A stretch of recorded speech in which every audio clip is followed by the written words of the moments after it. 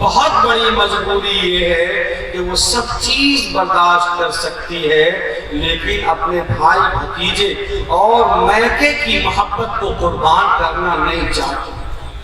یاد رکھو،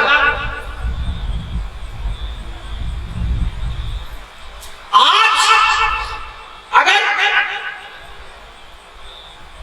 uniform civil code کی وکالت کی جا رہی ہے،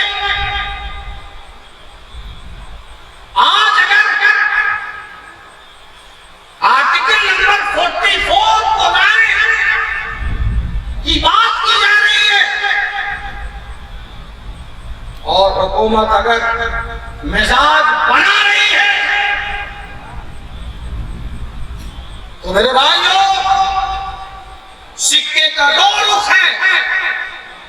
ایک رخ تو یہ ہے کہ ہم مسلم پرسنل لا جتنے معاملات ہیں اس میں نکاح، طلاق،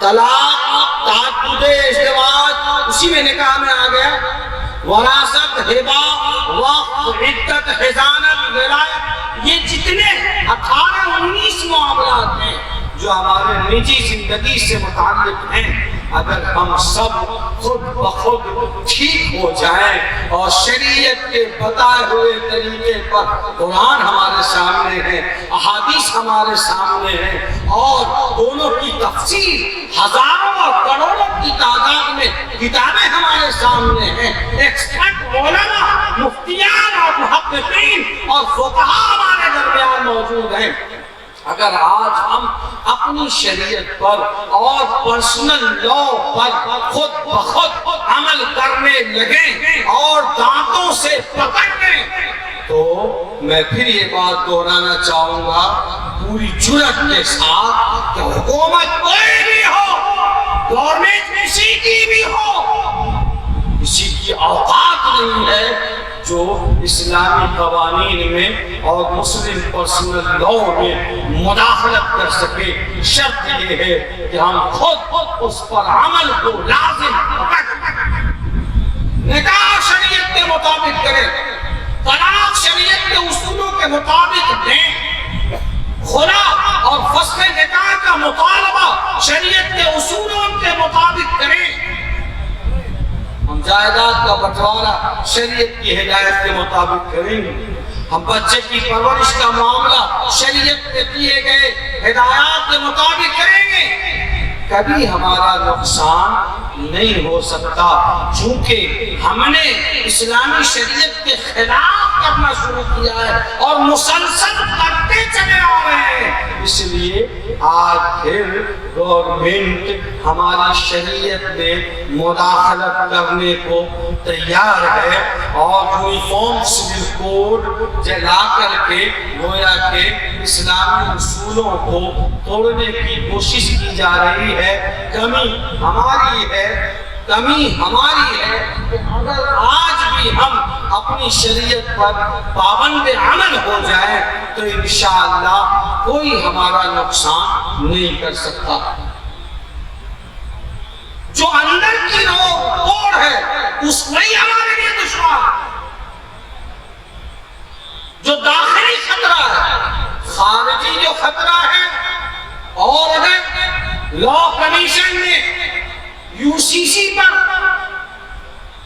رائے طلب کی ہے اور مشورہ مانگا ہے تو ہمارا موقف صاف ہے اور میں یہاں بھی صاف کر دینا چاہتا ہوں کہ ہمارا مشورہ کلیئر ہے، ان صلاتی و نسکی و محیای و مماتی للہ رب العالمین، میری نماز، میری قربانی، میرا جینا، میرا مرنا صرف اور صرف اللہ کے لیے ہے کہ میری زندگی کا مقصد تیرے دین کی سرفرازی، میری زندگی کا مقصد تیرے دین کی سرفرازی، میں اسی لیے مسلمان، میں اسی لیے یہ ہمارا کلیئر واقع ہے اور اسی جذبے نے ایک آدمی کو مجبور کیا ہے کہ وہ اپنی رائے بھیجے۔ خارج کے فتنے سے نمٹنا ہمارے لیے آسان ہے، لیکن مشکل ہے جب داخل کا فتنہ ہوتا ہے۔ اس عبداللہ کو، اس عبد الرحمن کو، اس جمن میاں کو اور اس بڑا آدمی کو سمجھانا اور ان کو عمل کے راہ پہ لانا اور اس کو روکنا، یہ بڑا مشکل اور بہت ہی ٹیڑھی کھیر معلوم ہوتی ہے۔ اے مسلمانوں، عوام اپنے حصے کا کام کرے، قائدین اور رہنما، علماء اور ذمہ داران اپنے حصے کا کام کریں۔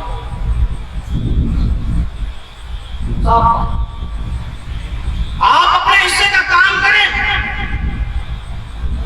معاشرے میں سارے لوگ، چاہے وہ عامل ہو، جاہل ہو، ٹیچر ہو، کاشتکار ہو، کسان ہو، سب اپنی زندگی میں مسلم پرسنل لا، جو پرسنل مسائل ہمارے ہیں اس پر ہم پابند ہو جائیں اور کاربند ہو جائیں، ہم اپنے حصے کا کام کریں۔